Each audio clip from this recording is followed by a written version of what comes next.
Kardec ainda era muito novo, não conhecia muito bem essas coisas. Ele diz: jamais de fato me faltou a sua solicitude e a dos bons espíritos que agiam sobre as suas ordens. Se manifestou em todas as circunstâncias da minha vida, quer a me remover dificuldades materiais, quer a me facilitar na execução dos meus trabalhos, quer, enfim, a me preservar dos efeitos da malignidade dos meus antagonistas, que foram sempre reduzidos à impotência. Se as tribulações inerentes à minha missão, que é a missão que me cabia cumprir, as tribulações inerentes à missão que me cumpria desempenhar, não me puderam ser evitadas, foram sempre suavizadas e largamente compensadas por muitas satisfações morais gratíssimas.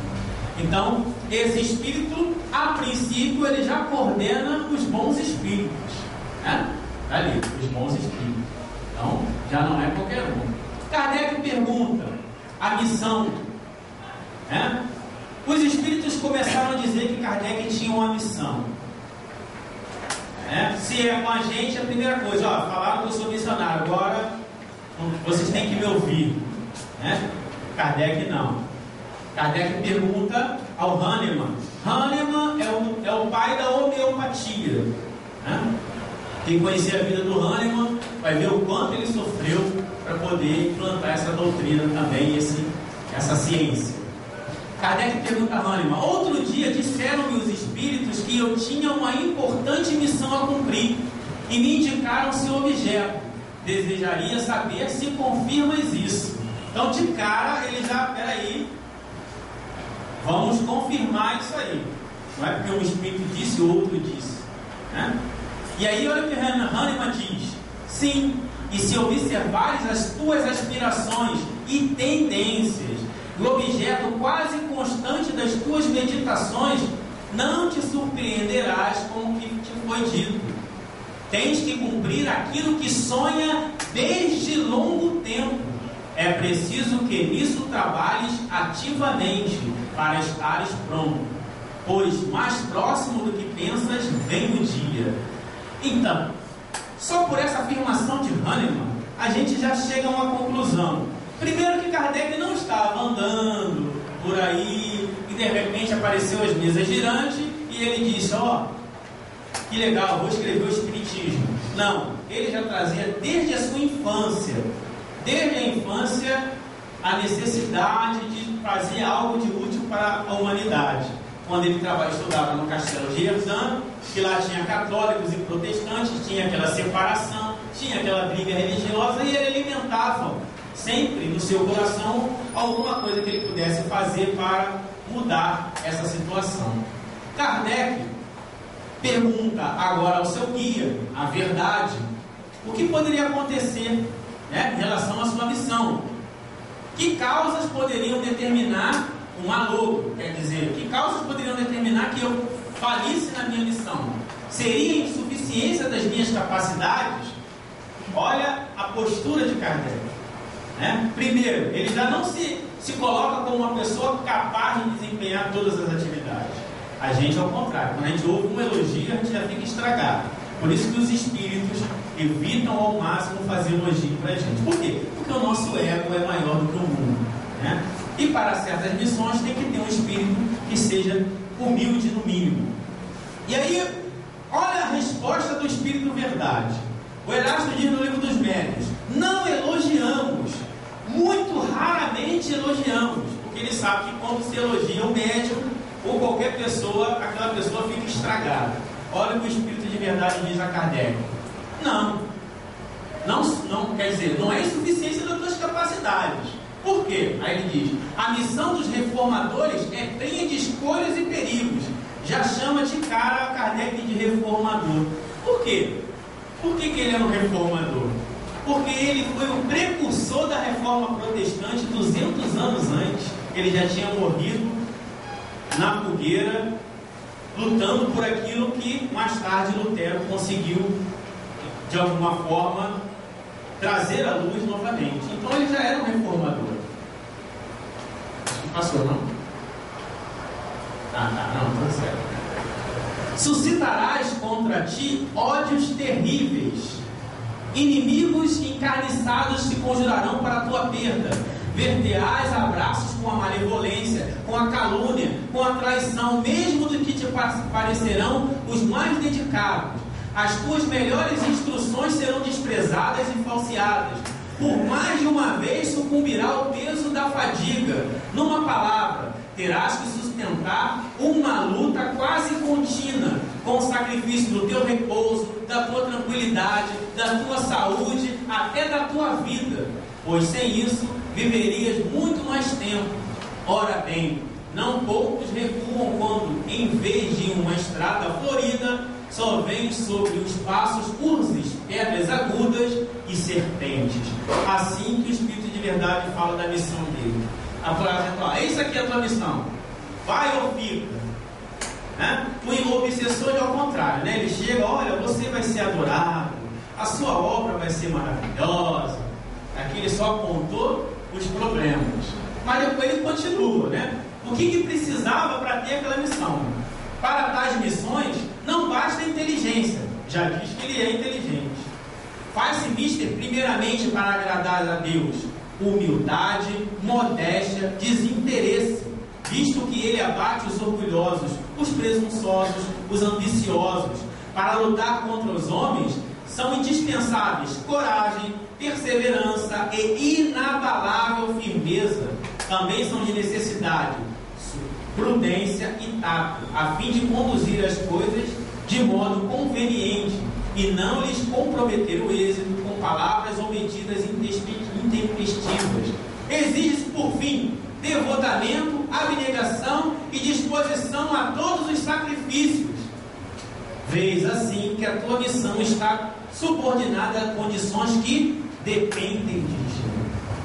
Você vai passar por tudo isso e precisa de tudo isso aqui, e você tem. É assim que o Espírito fala para ele, né?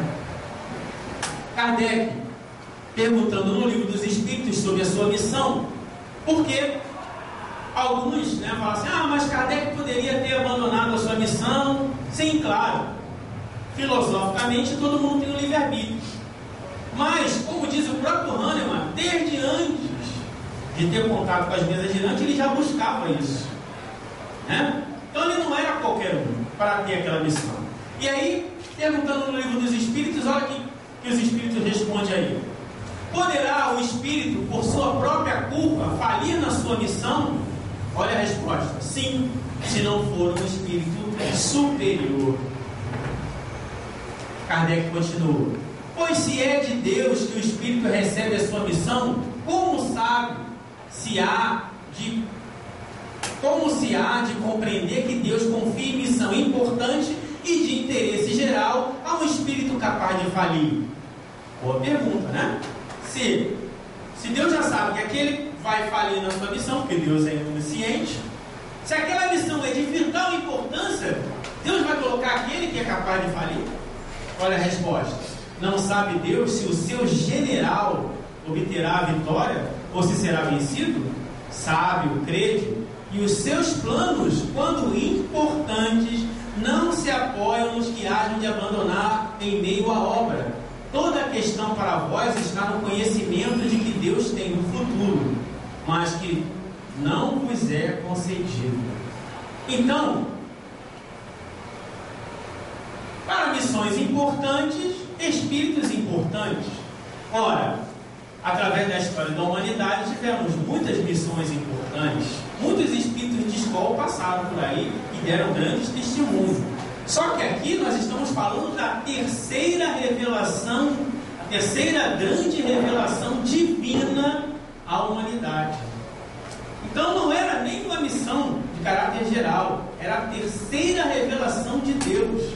Ora, uma coisa que foi preparada, como diz o próprio João Evangelista,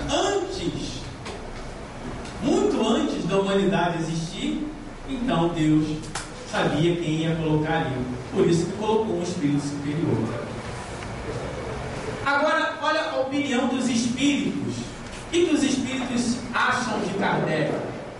no meio da batalha, quando Kardec começava a publicar os livros, vinham os ataques, né? E os espíritos, olha como os espíritos tratavam Allan Kardec. Ao te escolherem, os espíritos conheciam a solidez das tuas convicções e sabia que a tua fé, qual um muro de aço, resistiria a todos os ataques.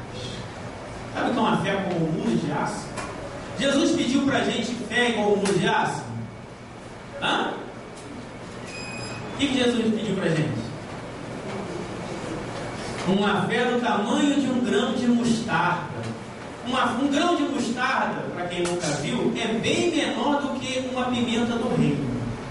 E Jesus disse: se tiveres a fé do tamanho de um grão de mostarda, dirá aquela montanha, saia daqui, vá para lá, e a montanha te obedecerá. Ele não tinha uma fé do tamanho de um grão de mostarda. A fé dele era como um muro de aço. Olha como é que os espíritos tratavam ele. Outro espírito continua lá: sim, caro mestre. Os espíritos chamavam ele de mestre. Prepara-se para a grande batalha. O fanatismo e a intolerância exacerbado pelo bom êxito da tua propaganda vão atacar-te e aos teus com armas envenenadas. Prepara-te para a luta. Tenho, porém, fé em ti, como tu tens fé em nós, e sei que a tua fé é da que transportam montanhas e fazem caminhar sobre as águas. A fé dele era daquela que transporta a montanha e caminha sobre as águas. Esse caminhar sobre as águas aí é uma alusão a uma encarnação passada dele. Coragem, pois, que a tua obra se complete.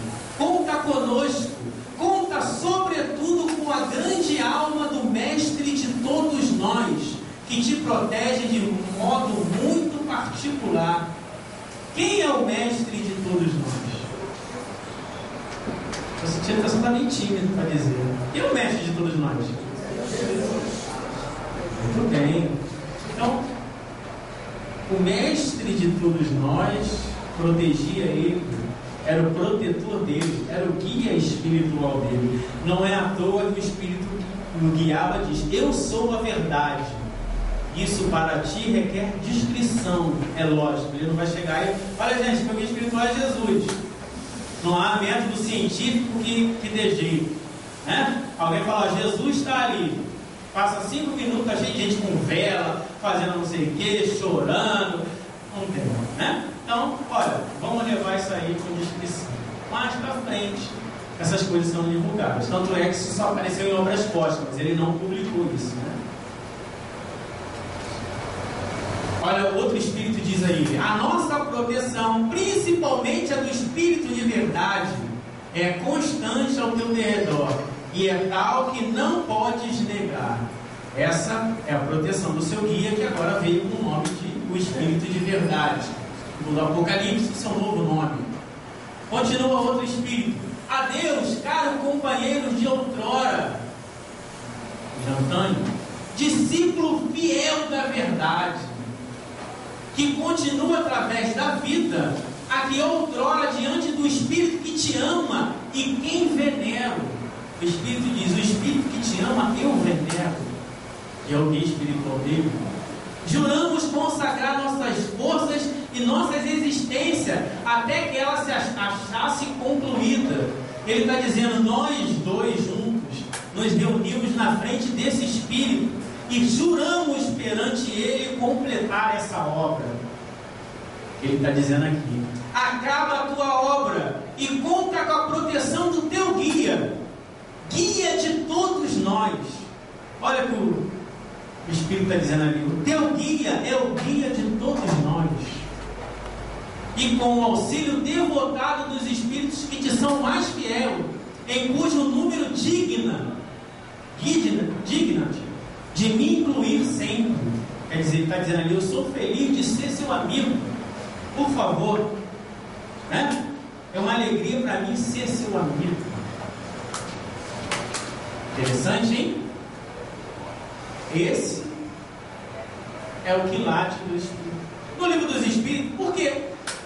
O guia espiritual dele tinha que ser um espírito puro, porque ele era um espírito superior. É lógico. não precisa de um Einstein para ensinar uma criança a somar, né?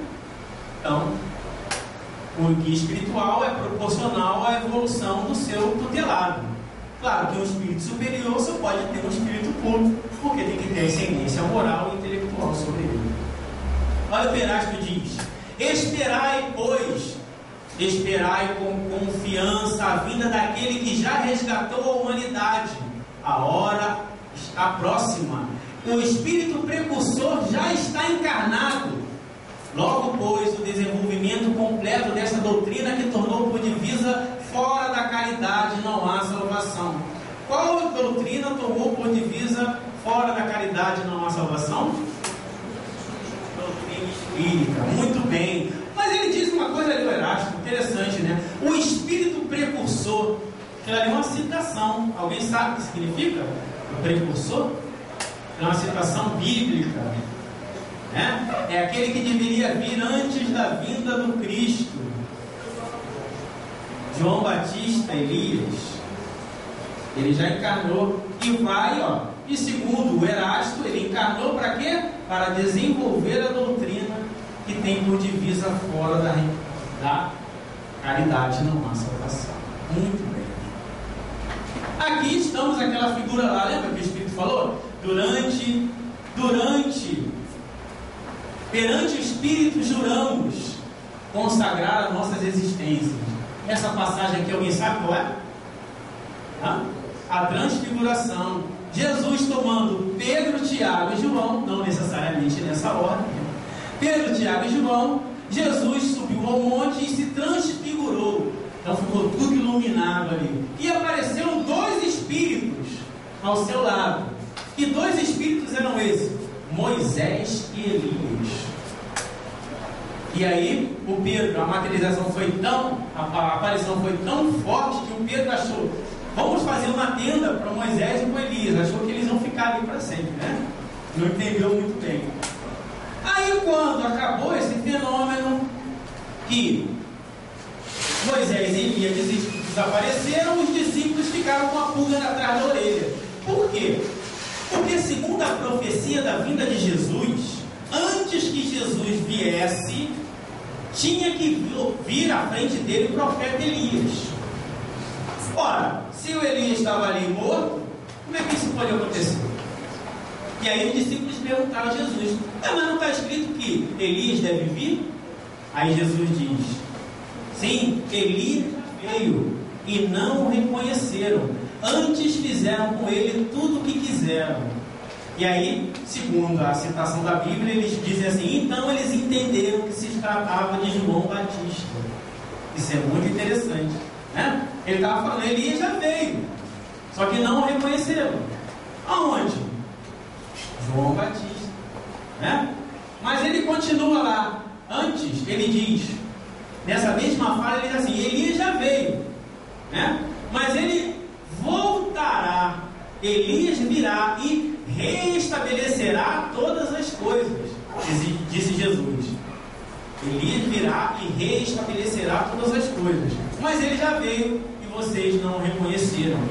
Elias, João Batista era um imersor. A palavra batista, né? O que é batismo? O batismo é um ritual egípcio muito antigo que os essênios copiaram, e depois que os essênios copiaram, outros segmentos, como os nazarenos, e copiaram também esse ritual que significava o renascimento. E João Batista utilizava esse ritual como uma mudança de pensamento. Mas para João Batista, o batismo não era um puro ritual. Para ele emergia, mergulhava as pessoas na água, simbolizava, mas as pessoas tinham que verdadeiramente se transformar. Porque João Batista dizia, quando os fariseus iam lá para ser batizados por ele, porque ele era conhecido. João Batista era conhecido por toda aquela região. Os fariseus iam lá e ele dizia: raça de víbora, quem vos incitou a fugir da ira divina? Antes produzir fruto digno de arrependimento. Assim que João Batista tratava os fariseus, né? E aí Jesus, quando fica sabendo que, isso aí é uma passagem anterior, aquele fenômeno. Claro que João Batista já tinha morrido, mas quando Jesus ficou sabendo que João Batista tinha morrido, Jesus chora. Primeiro porque ele era primo de Jesus, né? Jesus chora. E aí vira para as pessoas que estão à frente de Jesus chorando, e Jesus diz: o que foste procurar no deserto? Uma cana agitada pelo vento? O que foste procurar então? Um homem vestido com lindas vestes? Não, porque o homem vestido com lindas vestes se encontra nos palácios. O que foste procurar então? Um profeta? Eu vos digo, ele é mais do que um profeta. Ele é aquele que está escrito: à minha frente enviarei o meu anjo. E se quereis saber, ele é o Elias que há de vir. Jesus fala novamente: ele é o Elias que há de vir. E termina com aquela sentença: e ouça e veja aquele que tem olhos para ver. Assim que Jesus fala. Então, olha o que Jesus diz a respeito de João Batista: ele é mais do que um profeta. Conhecemos muitos profetas, ele era mais do que isso. Ele era o meu anjo, ele é o Elias que há de vir. Dentre os nascidos de mulher, ninguém é maior do que João Batista de Jesus. E olha que naquela época, quem estava encarnado ali? Tinha o Estevão, tinha Paulo de Tarso, tinha João Evangelista, tinha uma turma ali, Pedro. O que ele diz? Ninguém é maior do que João Batista. Não é à toa que ele foi escolhido por Deus para vir à frente do Cristo, e viria novamente, né? Aqui uma passagem anterior da encarnação do profeta Elias. Ele, com a sua capa, abriu o rio Jordão e caminhou, passou pelo rio Jordão sem molhar os pés. Lembra que o Espírito falou: a tua fé é daquela que caminha sobre as águas? Olha lá, o profeta Elias também fez isso. Profetizou a seca, né? Aumentou o azeite e a farinha da viúva. Ele estava lá no deserto, tinha uma viúva que tinha pouca comida. E aí a viúva falou: mas não posso te dar a pouco da comida que eu tenho. Ele falou: pode dar, que Deus vai prover. E no tempo que ele ficou ali, o azeite não faltou e nem o pão, não faltou nada. Também multiplicou o azeite e pão. Ele também ressuscitou o filho ressuscitou pessoas. O filho daquela viúva morreu e ele ressuscitou. Claro que não morreu no sentido de desencarnar, mas o corpo dele, né? O erro dele que ele cometeu foi lá com os sacerdotes de Baal. Quem conhece a história, na época em que ele era o profeta Elias, o povo todo daquela região tinha se convertido ao politeísmo, graças à influência da Jezebel e do rei Acabe. E aí o que ele fez? A Jezebel fez com que o rei pegasse todos os profetas para matar. O que os profetas fizeram? Fugiram todos. Só ficou um. Quem? Elias. Então não é à toa que o Espírito fala: tua fé é como um mulo de aço. Porque segundo a gíria, né, quando o bicho pegou, só ficou ele.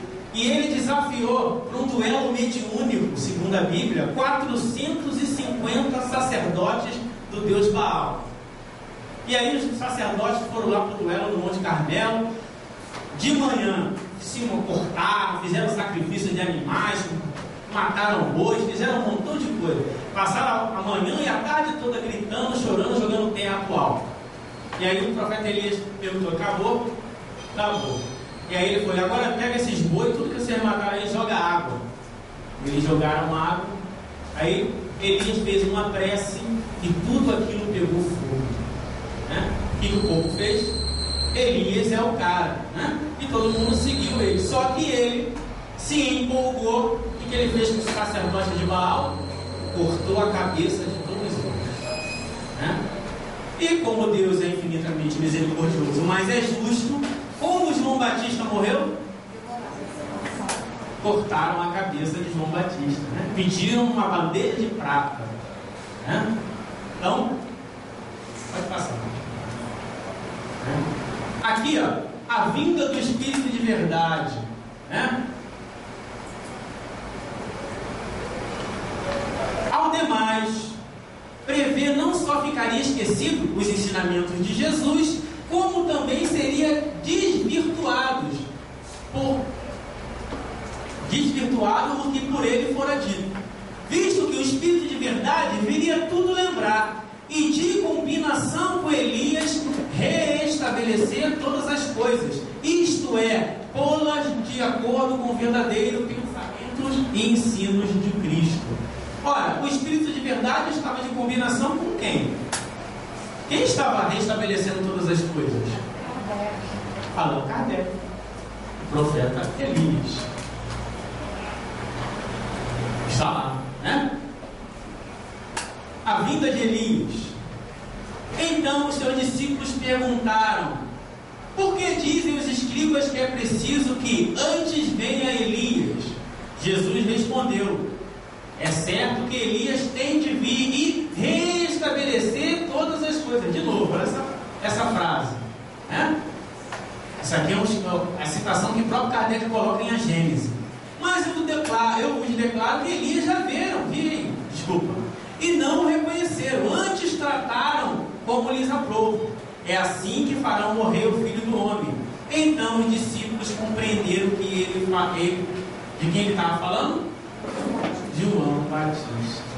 Restabelecimento de todas as coisas. Quem já teve a oportunidade de ler o prefácio do Evangelho segundo o Espiritismo, o Espírito de verdade diz: é chegado o tempo em que todas as coisas serão restabelecidas no seu verdadeiro sentido. Então, é esse o nosso querido Allan Kardec. Aqui as 3 revelações. Eu sou aquele que era, aquele que é e aquele que há de vir. Assim Jesus fala em um Apocalipse. Eu sou aquele que era, aquele que é e aquele que há de vir. Quem é aquele que era? Ali é um tetragrama, nós chamamos de Yahvé, mas é uma coisa que é impronunciável. Então, a gente chama de Yahvé. É aquele espírito que apareceu a Moisés, que falava face a face como um homem fala outro. Claro que não era o próprio Deus, como o próprio João Evangelista diz, ninguém viu a Deus. Se o Moisés falava com ele face a face, é porque não era o próprio Deus. Ou era chamado do Deus de Israel, o espírito guia daquele povo também, né? Depois ele reencarnou como Jesus de Nazaré, e no próprio Apocalipse ele diz que viria com um novo nome, o Espírito de verdade. E lá no Antigo Testamento, quem estava? O profeta Elias, junto com Jesus, João Batista, e depois Hipólite Leão Denizar Rivail, um pseudônimo de uma antiga encarnação, Allan Kardec. Primeira, segunda e terceira revelação. Então ele estava com o chefe desde o início, né? Desde o início. Olha o que Santo Agostinho diz lá. Quando começou na Sociedade Espírita de Paris, as pessoas querendo botar as suas teorias, colocar as suas ideias, né? Porque tinha isso também. Normal, ser humano. Ser humano é assim. Não sei se já apareceu alguém querendo pintar isso aqui de vermelho e preto. Já apareceu? Não? Um flamenguista um pouco mais fanático, né? Então vamos pintar de azul, o outro não tem que ser vermelho, porque vermelho é a cor de não sei o que, o outro não tem que ser verde. Então, normal, do ser humano, né? E na Sociedade Espírita de Paris também tinha um lá que queria que botasse na teoria de que a Lua brigou com o Sol e a Terra nasceu porque Júpiter estava de mal com não sei o que. Essas teorias assim, né? E algumas pessoas achavam que o Kardec era um pouco firme demais, porque o próprio Espírito de Verdade falou, ó, tem que ser firme. Não vá nem tão rápido como querem alguns, nem tão devagar como querem outros. Siga o teu caminho. E aí Santo Agostinho dá uma mensagem, olha o que ele diz. Um espírito encarnado foi escolhido para vos conduzir. Submetei-vos com respeito, não às suas leis, porque ele não ordena, mas aos seus desejos. Esse chefe, não digo o seu nome, vós o conheceis, vede-o na frente, caminha sem temer as mordidas venenosas das serpentes e dos répteis da inveja, do crime que o cerca. Ele permanecerá de pé, porque nós ungimos seu corpo, para que seja sempre sólido e robusto. Segui-o, pois, mas em vossa caminhada, tempestades estourarão sobre vossas cabeças, e alguns dentre vós não encontrarão ponto de refúgio para se colocar ao abrigo da tempestade. É assim que o Santo Agostinho fala. Melhor seguir ele. É um conselho que eu vou te dando. Agora, se vocês não quiserem, com vocês, né? Olha aqui, nessa segunda aqui, nessa terceira, que o Emmanuel diz, no A Caminho da Luz: um dos mais lúcidos discípulos do Cristo baixa a terra, compenetrado da sua missão consoladora. Nascia Allan Kardec em 3 de outubro de 1804, com a sagrada missão de abrir caminho ao Espiritismo, a grande voz do Consolador prometido ao mundo pela misericórdia de Jesus Cristo. No Evangelho segundo o Espiritismo, o Espírito de Verdade diz: estou convosco e meu apóstolo vos instrui. Bebei da fonte viva do amor e preparai-vos cativo da vida, a lançar-vos um dia livres e alegres no seio daquele que vos criou fraco, para vos tornar perfeitíveis. Às vezes eu ouço certos rumores de que Kardec está ultrapassado. Tantos novos mestres têm surgido por aí. E nós que temos o nosso espírito de fofoqueiro, né? Ouvir uma fofoquinha do além, uma nova teoria, né? Faz tão bem no nosso ego. Eu prefiro ficar ainda com Santo Agostinho, com o Espírito de Verdade, com Hahnemann, com Sócrates, né? Assim procedeu Pedro quando Jesus começou a pregar. Apareceram um montão de discípulos, dezenas e dezenas e dezenas. Todo mundo queria ser discípulo de Jesus. E aí Jesus, numa pregação, diz: olha para a multidão. Ele olhou assim, né? Imagina, Jesus caminhando assim, olha para trás. E que é isso? São seus discípulos. Uma multidão de discípulos. E aí Jesus vira para eles e fala assim, dentro da sua pregação, ele diz: aquele que não comer da minha carne e não beber do meu sangue não poderá ver o reino dos céus. E aí os discípulos coçaram a cabeça, olharam para um lado: o que esse cara está falando? Comer carne humana, beber sangue? Estou fora. E ó, os discípulos foram todos embora. Ainda não tinha condição de interpretar aquilo que Jesus estava falando, né? Comer da carne de Jesus é passar pelo que ele está passando. Beber do sangue, do cálice que ele ia beber, passar por aquilo, né? É muito difícil. E aí, quando Jesus, não satisfeito, vendo aqueles discípulos todos indo embora, Jesus vira para Pedro e pergunta: e você? Não quer seguir ele? Hein? Jesus, como é que é, hein? Você não quer seguir ele? E Pedro diz: para onde irei? Aqui ao meu lado está a salvação. Eu vou para onde? Descobrimos já, né? Da onde vem essa fonte? A gente pode seguir outros mestres. Agora, Deus é infinitamente justo. Lá no Livro dos Médiuns diz sobre as mistificações: aquele que é mistificado tem o que merece. Só cai no ponto do vigário desonesto. Já viu honesto cair no ponto de vigário? Não cai. Ele quer ganhar um zinho a mais, né? E só é enganado pelos espíritos quem quer estar à frente, quer ter novidades, quer ter lei, ainda não aprendeu o básico, mas quer o mais novo. Então, olha que Kardec falava diferente, né? A gente conhece algumas pessoas que, quando passam dificuldades, vão para a cama, choram, fazem até terapia. É importante fazer, não estou condenando não, né? Mas olha como é que Kardec procedia.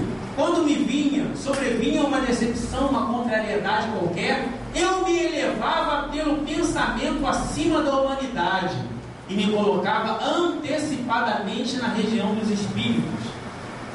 Desse ponto culminante, de onde divisava a minha chegada, as misérias da vida deslizavam por sobre mim, sem me atingirem. Tão habitual se tornava esse modo de proceder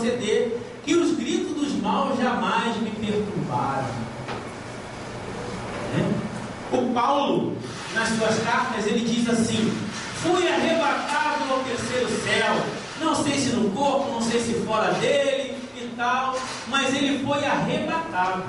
Arrebatado segundo o dicionário, é tomado com violência. Tem gente que tem a doutrina de arrebatamento, quem criou esse negócio foi Paulo, né? Eu não imagino Jesus tomando alguma coisa com violência, né? Então, ele foi arrebatado, alguém levou ele lá. Kardec não, ele se colocou lá. Diferente, né? É para a gente entender o que late desse ser, né? Olha, o que os Espíritos falavam lá no livro dos Espíritos, quem já teve a oportunidade de ler os prolegômenos: ocupa-te com zelo e perseverança do trabalho que empreendeste com o nosso concurso, pois esse trabalho é nosso. Doutrina espírita, o trabalho é nosso, não existe kardecismo, somos espírita. A palavra espírita foi criada para distinguir de qualquer outro pensamento religioso. Espírita é o que a gente faz aqui, o que está na codificação. O que não está lá não é espiritismo. Pode ser o que quiser, cada um dá o nome que quiser. Todo mundo tem direito de batizar criança, né? Não tem problema, mas o trabalho é nosso, está lá, dos Espíritos. Neles pusemos a base de um novo edifício que se eleva e que há de reunir todos os homens no mesmo sentimento de amor e caridade. Estaremos contigo sempre que o pedires, para te ajudarmos nos teus trabalhos, porquanto esta é apenas uma parte da missão que te está confiada e que já um de nós, o Hahnemann, te revelou. Não te inquietes, pois, com os espinhos e as pedras que os incrédulos e os maus acumularão ao teu caminho. Conserva a confiança, com elas chegarás ao fim e merecerás sempre ser ajudado. Esses são os espíritos da codificação. Não, quando essa mensagem foi dada, alguns deles ainda estavam encarnados, mas eu coloquei aqui todos eles em homenagem para que a gente entenda e veja quem são esses espíritos. Esse daí, Santo Agostinho, conhecido como o pai da Igreja Católica. São Luís, o segundo a Igreja, o maior exemplo de rei cristão que pode existir. São Luís também era o guia espiritual da Sociedade Espírita de Paris, que, por incrível que pareça, numa outra encarnação ele tinha animado a personalidade do Júlio César. E o Júlio César foi aquele que dizimou os druidas, né? Os druidas, o qual Kardec fazia parte. Nem à toa que ele estava ligado ali, né? São Vicente de Paulo, segundo, conhecido como o maior exemplo de obra de caridade que possa existir, foi criado por Vicente de Paulo. Sócrates, né? Sócrates é o príncipe dos filósofos, uma das almas mais moralizadas da história da humanidade. Platão, Benjamin Franklin, Fénelon, Emanuel Swedenborg, um dos maiores gênios da história da humanidade. Tinha todo tipo de conhecimento, ele tinha, né? Henri Heine, profeta, o poeta alemão, Santo Afonso, Jean-Jacques Rousseau, Canning, pastor protestante americano que falava sobre a reencarnação, pregava sobre a vida além da vida, né?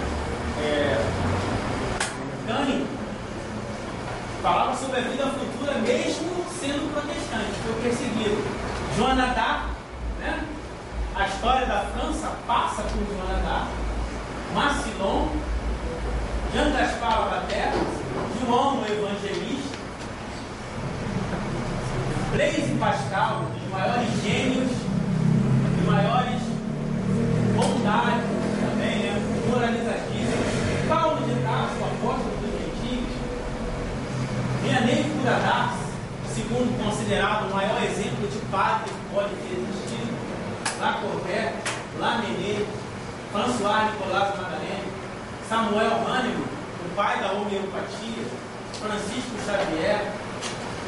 E aqui, beleza, voltou.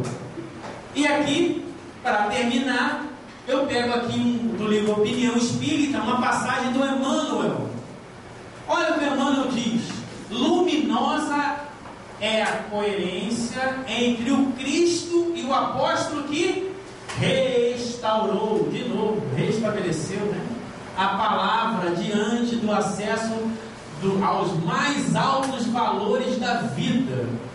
Jesus e Kardec estão perfeitamente conjugados pela sabedoria divina. Vocês conseguem imaginar o que seria estar perfeitamente conjugado com Jesus?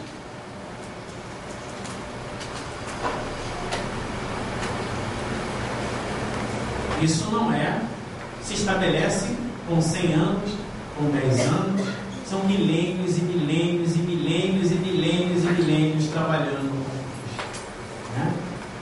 Então, não era qualquer um, estavam perfeitamente conjugados. Jesus a porta, Kardec a chave.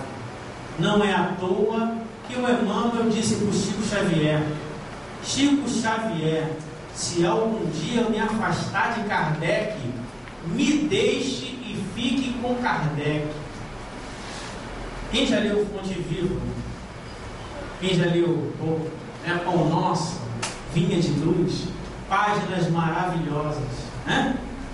Mas ele, anti-Kardec, ele fala: o que eu possa escrever, não importa o que eu possa escrever, se eu me afastar de Kardec, me deixe e fique com Kardec, porque eles estão perfeitamente conjugados.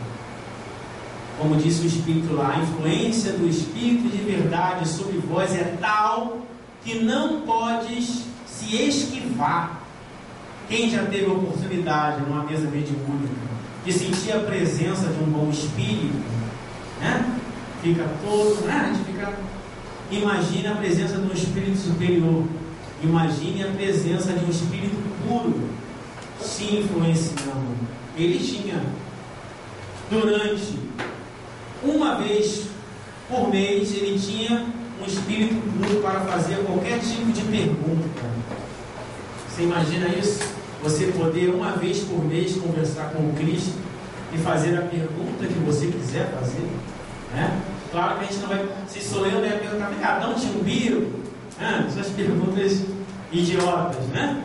Mas a primeira pergunta do Livro dos Espíritos é uma das mais profundas: o que é Deus?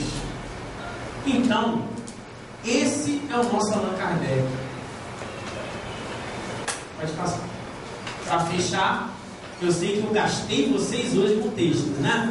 Desculpe, mas eu poderia falar, dar a minha opinião, o que eu acho de Kardec, mas melhor do que aqueles que são os guias da humanidade.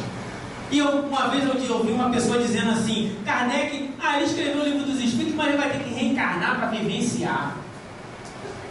E aí eu penso assim: imagine alguém que vai construir o maior condomínio de prédios que já existiu. Chama um estagiário aí depois ele vai ter que aprender. É assim? Não, né? O que os Espíritos dizem lá? Para as grandes missões, para as grandes, Deus chama os seus grandes generais. Então como é que pode dizer que Kardec não fazia caridade? Pode dizer assim: a Kardec não dava cesta básica. Talvez dar a cesta básica é a beneficência. A beneficência às vezes é caridade, às vezes é só beneficência mesmo, né? Kardec falando sobre a doutrina espírita, esses princípios para mim, desculpa, eu não estou sendo contra da cesta básica não, tá? Só para mim falou que eu sou contra. Quem tem que dar o que puder, com o coração, a gente tem que exercitar o coração, mas a melhor caridade, como diz Jesus, é aquele: se você vê alguém indo para o barranco e é um cego, que tire a venda dele, porque se os dois forem cegos, caem os dois no barranco. Esses princípios, a doutrina espírita, para mim não existem apenas em teoria, pois que os ponho em prática, faço tanto bem quanto me permite a minha posição. Ele se comunicava com 1000 centros espíritas, respondia a carta de todos os centros espíritas ao mesmo tempo, publicava os livros, era chefe da Sociedade Espírita de Paris, tinha 3 empregos. A gente, quando está chovendo, a gente não quer sair de casa, né? Quando posso, presto serviço quando posso, Os pobres nunca foram repelidos na minha porta, ou tratados com dureza. Foram sempre recebidos sempre, a qualquer hora, com a mesma benevolência. Jamais me queixei dos passos que hei dado para fazer o benefício. Pais de família têm saído da prisão graças aos meus esforços. Certamente, não me cabe inventariar o bem que já pude fazer, mas, no momento em que parecem esquecer tudo, é-me lícito, creio, trazer à lembrança. A minha consciência me diz que nunca fiz mal a ninguém, que hei de praticado todo o bem que esteve ao meu alcance. E isto repito, sem me preocupar com a opinião de quem quer que seja. Continuarei, pois, a fazer todo o bem que me seja possível, mesmo aos meus inimigos, porquanto o ódio não me cega. Sempre lhe estenderei as mãos para tirá-los de um precipício, se oferecer a oportunidade. Esse era o nosso querido Allan Kardec. Em várias ocasiões, ele teve a oportunidade de ajudar, mas ele nunca colocava o seu nome. Uma vez ele estava numa das suas viagens, foi hospedar na casa de um amigo. Aquele amigo estava em situação financeira, ele percebeu, não falou nada. O pai do Gabriel Delane é que descobriu depois. Ele ficou lá o tempo que foi. Quando saiu, deixou uma sacola com moedas de ouro e escreveu apenas: da parte dos bons espíritos. Então, aquele capítulo, não saiba a vossa mão esquerda o que faz a direita, ele vivenciou. Isso aqui a gente só teve conhecimento depois da sua morte, porque ele não publicava essas coisas, né?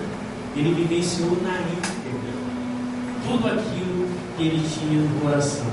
Então ele tinha moral suficiente para falar, para censurar um Lázaro, amigo de Jesus, para censurar um Lamennais, para discutir com Sócrates, com Platão, com Swedenborg, com Benjamin Franklin, com quem quer que seja, porque ele transitava em todos os ramos do conhecimento. Mas o maior legado que ele deu para nós foi a moral do Cristo, que ele trouxe viva a moral do Cristo. E nós, muitas vezes, desprezamos, porque a gente, às vezes, não quer beber do sangue dele e não comer da carne dele. Preferimos novos mestres. A cada semana aparecem novos mestres por aí, e a gente segue. Mas, um dia, nós seguiríamos o verdadeiro mestre, se nós quisermos. Então, falar de Kardec, estudar Kardec não está ultrapassado, é estar na vanguarda da humanidade. Essa doutrina ainda serve por mais muitos séculos, porque quando a gente começa a falar de muitas coisas, se a gente estudar verdadeiramente, descer os fundamentos, a gente encontra mesmo. Então, o maior exemplo, como diz Emmanuel, né, a maior caridade que a gente deve fazer a doutrina é vivenciá-la, é divulgá-la com os nossos próprios exemplos. A homenagem a Kardec, por extensão a esta casa, que abre a oportunidade para a gente vir aqui falar. Falar de Kardec para mim é uma alegria, né? Porque é muito bom. Uma vez um espírito, desculpe me alongar um pouco mais, uma vez um espírito foi na casa do Kardec quando ele estava escrevendo os livros. E aí, quando ele entrou, era um espírito comum, porque ouviu falar de Kardec, foi na casa do Kardec. Kardec estava na escrivaninha escrevendo. Quando ele entrou, ele viu uns 50 espíritos acima de Kardec conversando e soprando no ouvido de Kardec. Conversando e soprando no ouvido de Kardec. E aí o rapaz que estava interrogando ele perguntou: mas você não falou com eles? O espírito falou: não, esses espíritos não são espíritos que eu possa ter contato. E ele fala, dentre as coisas, ele fala assim: esses espíritos tinham uma espécie de coroa de fogo na cabeça. E eu fiquei uma vez pensando: o que seria essa coroa de fogo? Uma vez lembro as cartas de Paulo. O Paulo disse assim: se alguém tiver sede, dá-lhe de comer. Se alguém tiver sede, dá-lhe de beber. Se alguém tiver fome, dá-lhe de comer. Porque fazendo assim, amontoarás brasas sobre vossas cabeças. Os espíritos que estavam com Kardec não tinham brasas sobre sua cabeça, tinham coroa de fogo, né? Quando o André Luiz, no seu livro, né, Nosso Lar, ele uma vez encontrou um espírito mais ou menos desse nível, passando lá, ele se assustou e saiu correndo. segundo ele conta lá no nosso lar, né? Ele viu o Espírito e correu pela tocha, pela luminosidade. E depois ele diz que depois disso vieram uma centena de outros espíritos, e acima dele o outro. Quem era esse outro? O Espírito de verdade. Exatamente. O nosso mestre, o guia de todos. Essa é a nossa doutrina. A gente pode valorizar. Um dia a gente chega lá. Eu posso tocar uma musiquinha para terminar?